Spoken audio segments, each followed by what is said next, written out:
अस्सलामुअलैकुम। Asia 41 news के साथ मैं हूं आपकी मेजबान अमना आवाज। खबर शामिल करते हैं शोरकोट से। हमारे ब्यूरो चीफ राना मोहम्मद शब्बीर के मुताबिक 14 अगस्त जश्न आज़ादी का दिन करीब आते ही शोरकोट और गिरदोनवा में परचमों की बहार आ गई।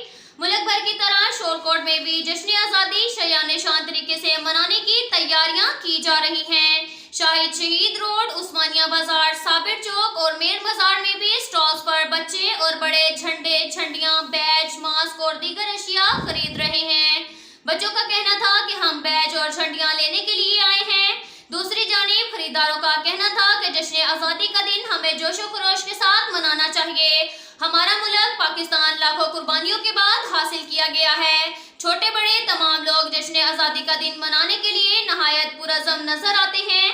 अगर बात की जाए छोटे बच्चों की तो वो सब सलाली परचम, बैज और दीगर सजावटी अशिया से अपने आप और अपने घरों को सजाते नजर आते हैं। यही सूरत हाल नौजवानों की भी है। नौजवान पाकिस्तानी परचमों से सजी हुई टी शर्ट जेब तन कर रहे हैं। आज से ठीक 74 साल पहले 14 अगस्त 1947 को पाकिस्तान मुआरजे वजूद में आया।